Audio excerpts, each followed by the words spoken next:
La mesa judía, el kashrut con pruebas científicas, la cocina kasher.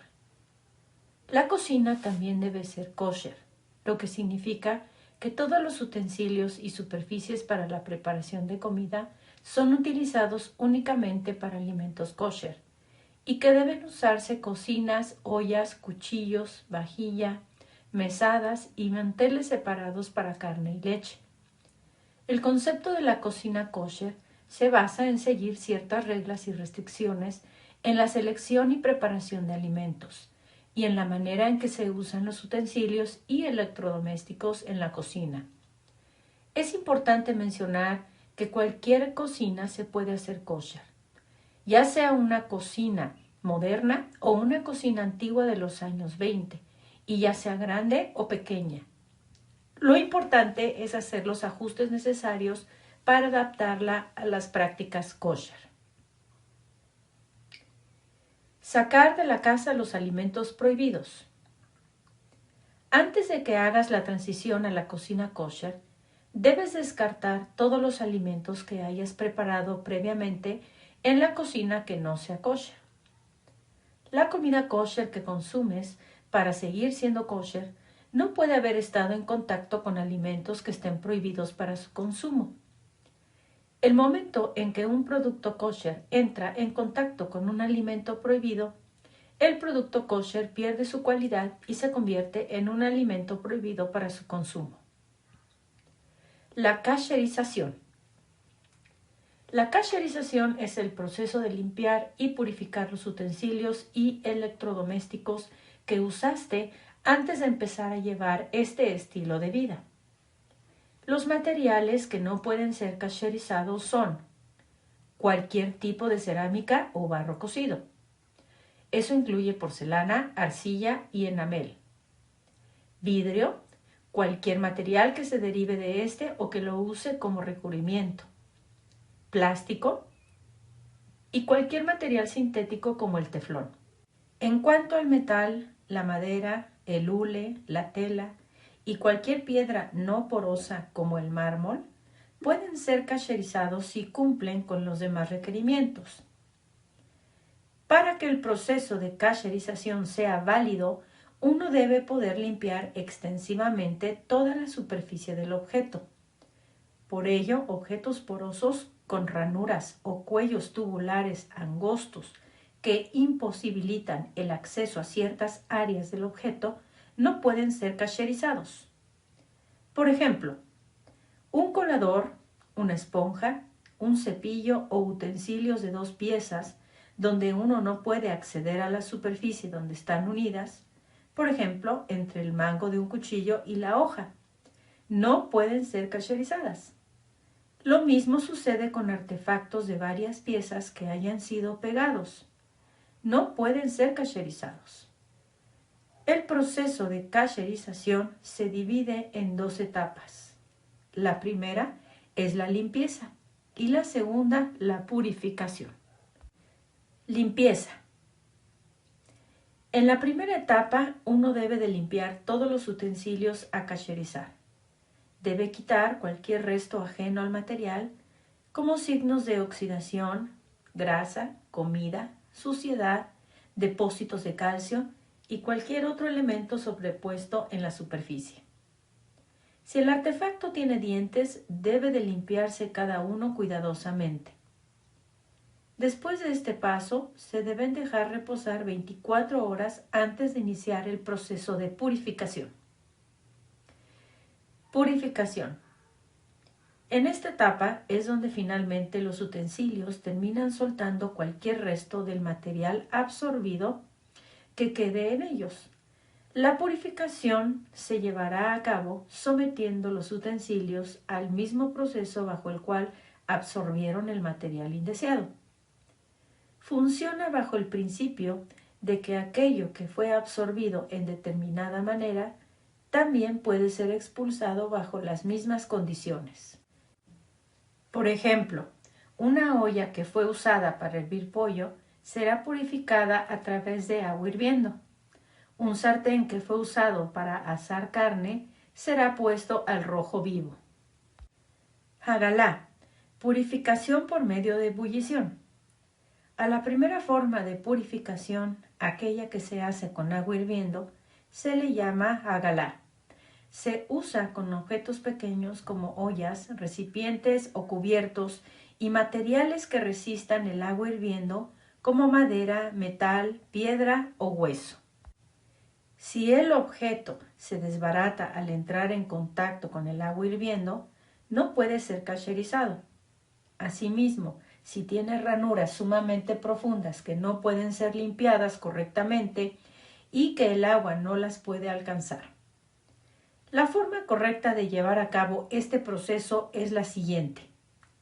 La olla donde se va a hervir el utensilio y el objeto mismo deben haber sido limpiados 24 horas antes y en ese tiempo no debieron de haber estado en contacto con ninguna sustancia ni alimento.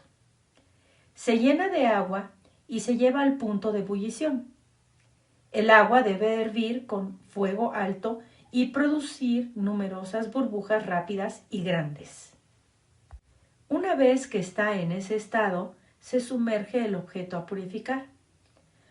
Uno debe asegurarse que el agua cubra por completo toda la superficie del objeto, de cada una de sus partes. Por eso, cada objeto debe ser purificado individualmente. No podemos poner numerosos objetos dentro de la misma olla. Después de un tiempo aproximado a 20 segundos, se saca el objeto del agua y se enjuaga en agua fría.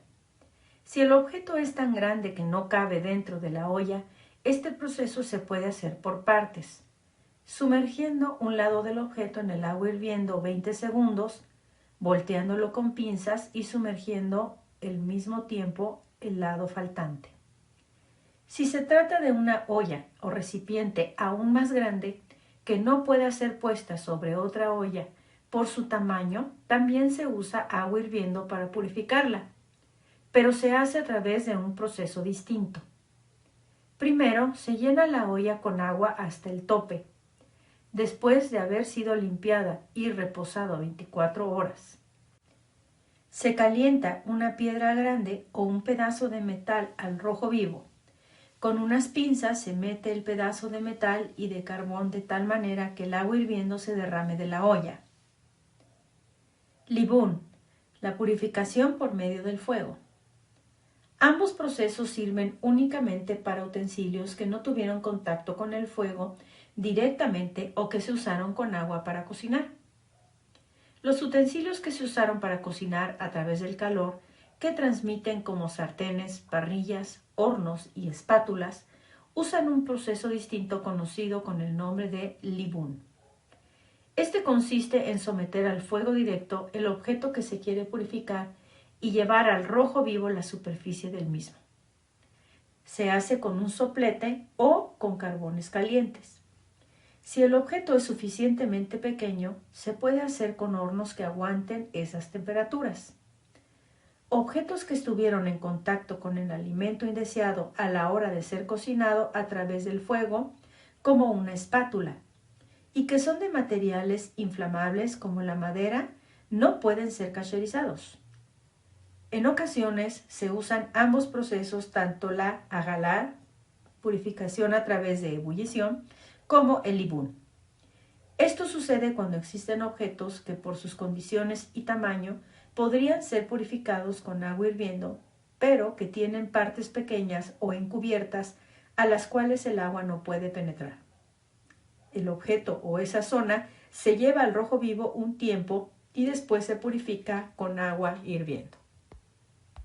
Separación de los inmuebles. Es necesario dividir todos los utensilios de la cocina en dos categorías: aquellos que ya no se pueden usar en una cocina kosher y aquellos que se pueden usar después de pasar por el proceso de cacherización. Una vez que hayas decidido qué utensilios cacherizar, es hora de planificar la disposición de la cocina.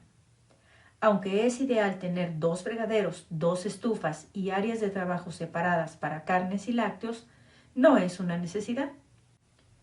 Se pueden utilizar mesas o encimeras separadas para la preparación de alimentos de carnes y lácteos, y se pueden utilizar utensilios y platos de diferentes colores para evitar la confusión. Otro aspecto importante de la cocina kosher es la separación de los platos y utensilios para carne y lácteos. Se deben usar diferentes juegos de platos, ollas, cubiertos, bandejas para servir, bandejas para pan y saleros para cada uno. También es necesario tener sets separados de rejillas de drenaje, esponjas para lavar platos, paños de cocina y manteles. Los jabones y limpiadores utilizados para lavar platos y ollas deben estar certificados como kosher. Es común en las casas judías planificar los diferentes juegos de utensilios para carne y lácteos en torno a un esquema de colores.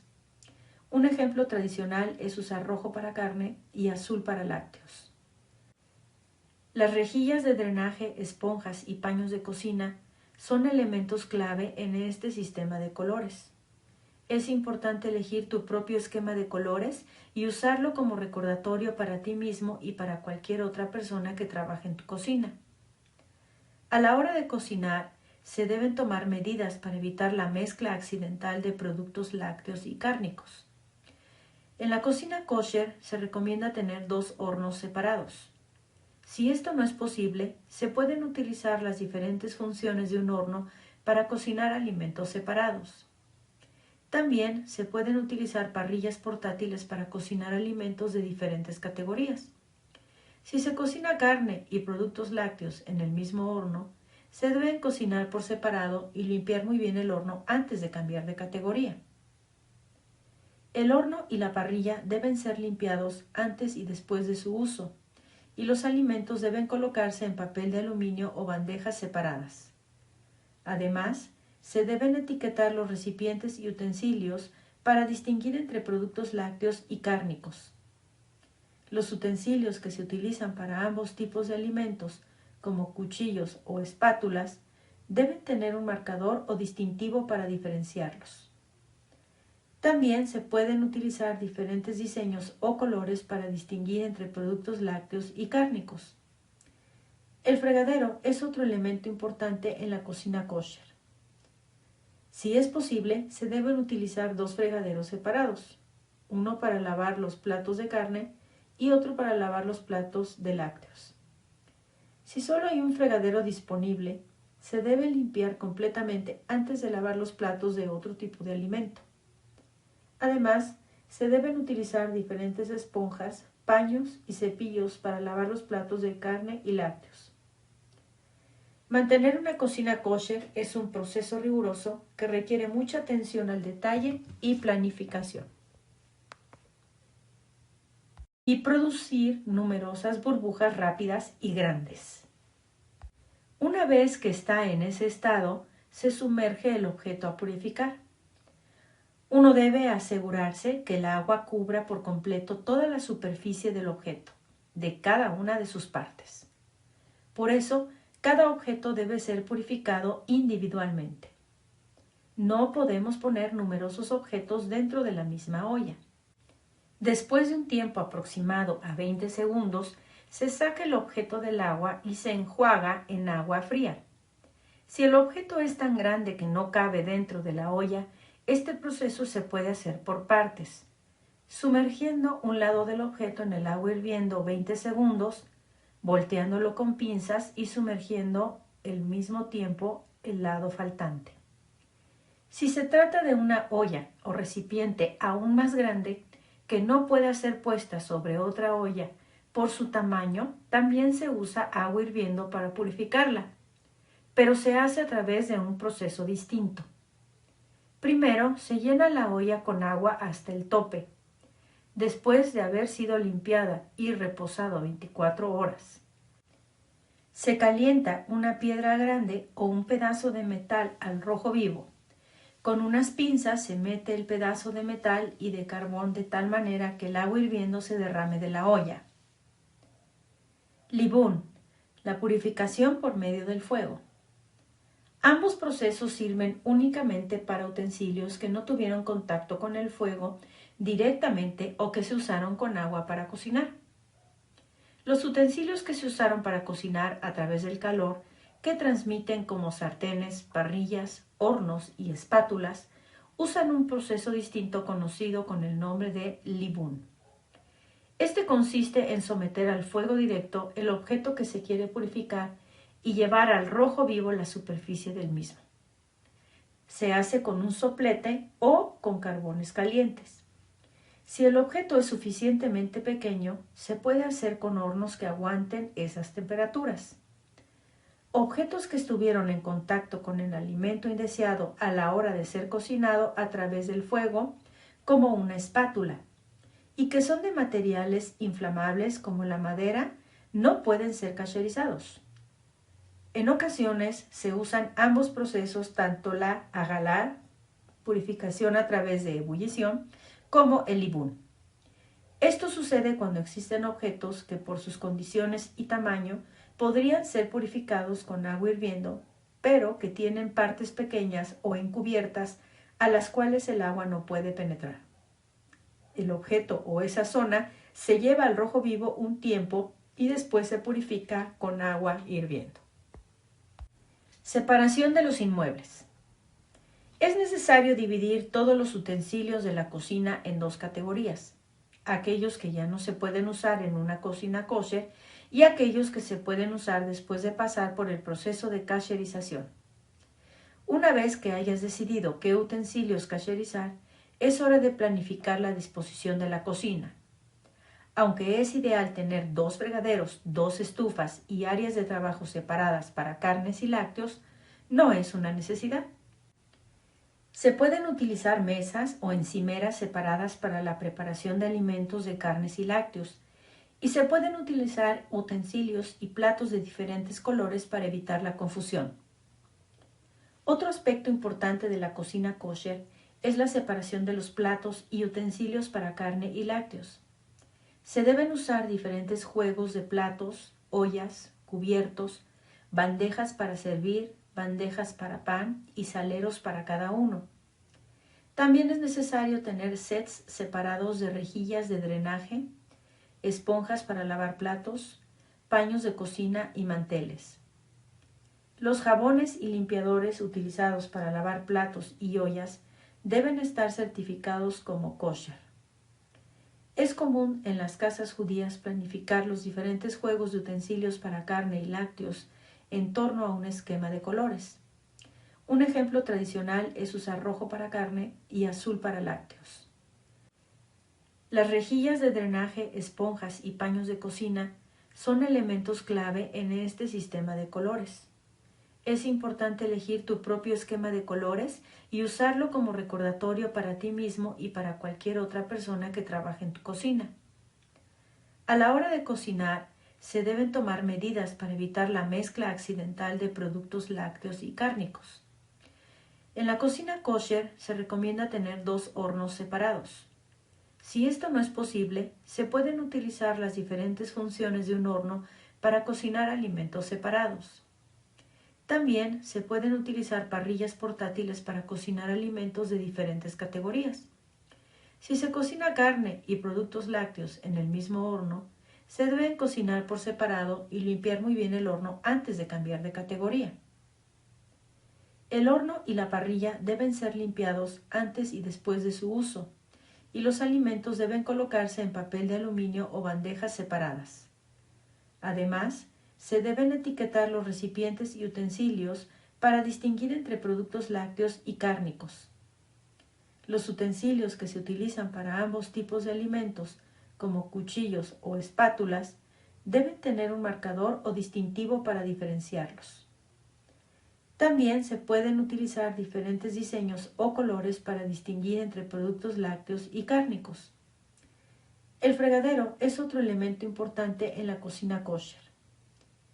Si es posible, se deben utilizar 2 fregaderos separados, uno para lavar los platos de carne y otro para lavar los platos de lácteos.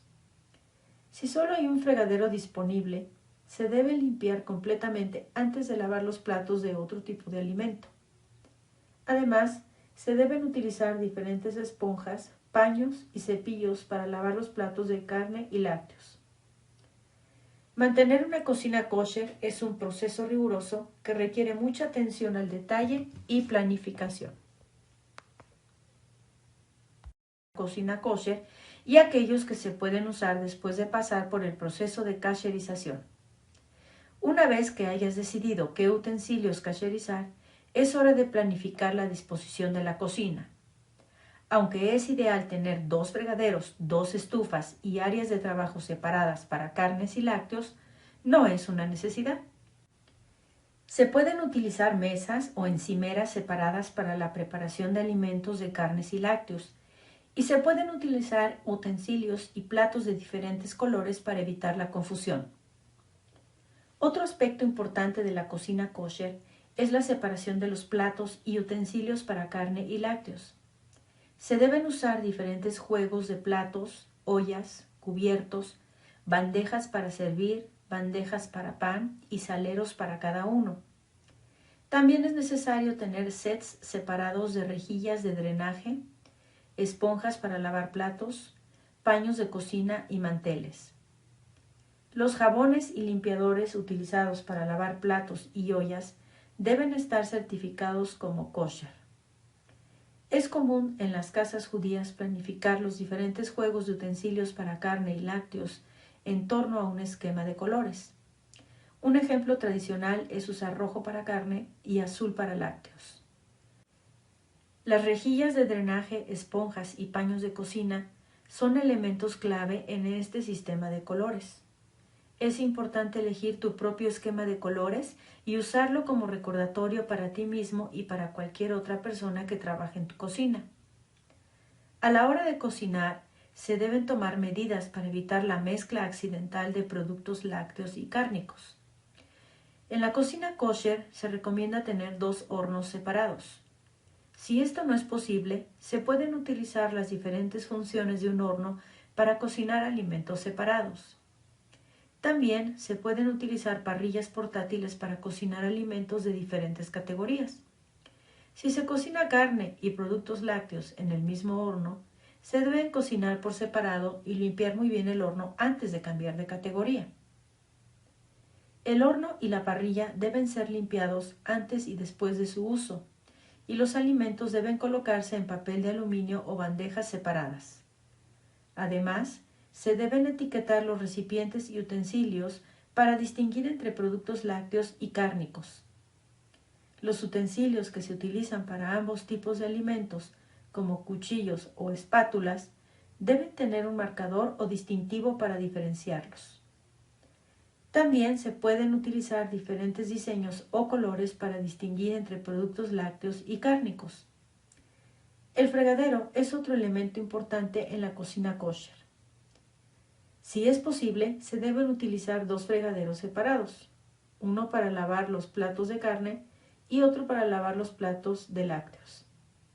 Si solo hay un fregadero disponible, se debe limpiar completamente antes de lavar los platos de otro tipo de alimento. Además, se deben utilizar diferentes esponjas, paños y cepillos para lavar los platos de carne y lácteos. Mantener una cocina kosher es un proceso riguroso que requiere mucha atención al detalle y planificación. Cocina. A la hora de cocinar, se deben tomar medidas para evitar la mezcla accidental de productos lácteos y cárnicos. En la cocina kosher se recomienda tener 2 hornos separados. Si esto no es posible, se pueden utilizar las diferentes funciones de un horno para cocinar alimentos separados. También se pueden utilizar parrillas portátiles para cocinar alimentos de diferentes categorías. Si se cocina carne y productos lácteos en el mismo horno, se deben cocinar por separado y limpiar muy bien el horno antes de cambiar de categoría. El horno y la parrilla deben ser limpiados antes y después de su uso, y los alimentos deben colocarse en papel de aluminio o bandejas separadas. Además, se deben etiquetar los recipientes y utensilios para distinguir entre productos lácteos y cárnicos. Los utensilios que se utilizan para ambos tipos de alimentos, como cuchillos o espátulas, deben tener un marcador o distintivo para diferenciarlos. También se pueden utilizar diferentes diseños o colores para distinguir entre productos lácteos y cárnicos. El fregadero es otro elemento importante en la cocina kosher. Si es posible, se deben utilizar dos fregaderos separados, uno para lavar los platos de carne y otro para lavar los platos de lácteos. Si solo hay un fregadero disponible, se debe limpiar completamente antes de lavar los platos de otro tipo de alimento. Además, se deben utilizar diferentes esponjas, paños y cepillos para lavar los platos de carne y lácteos. Mantener una cocina kosher es un proceso riguroso que requiere mucha atención al detalle y planificación. Y cárnicos. Los utensilios que se utilizan para ambos tipos de alimentos, como cuchillos o espátulas, deben tener un marcador o distintivo para diferenciarlos. También se pueden utilizar diferentes diseños o colores para distinguir entre productos lácteos y cárnicos. El fregadero es otro elemento importante en la cocina kosher. Si es posible, se deben utilizar dos fregaderos separados, uno para lavar los platos de carne y otro para lavar los platos de lácteos. Si solo hay un fregadero disponible, se debe limpiar completamente antes de lavar los platos de otro tipo de alimento. Además, se deben utilizar diferentes esponjas, paños y cepillos para lavar los platos de carne y lácteos. Mantener una cocina kosher es un proceso riguroso que requiere mucha atención al detalle y planificación. Uno para lavar los platos de carne y otro para lavar los platos de lácteos. Si solo hay un fregadero disponible, se debe limpiar completamente antes de lavar los platos de otro tipo de alimento. Además, se deben utilizar diferentes esponjas, paños y cepillos para lavar los platos de carne y lácteos. Mantener una cocina kosher es un proceso riguroso que requiere mucha atención al detalle y planificación. Deben utilizar diferentes esponjas, paños y cepillos para lavar los platos de carne y lácteos. Mantener una cocina kosher es un proceso riguroso que requiere mucha atención al detalle y planificación. La cocina kosher es un proceso riguroso que requiere mucha atención al detalle y planificación.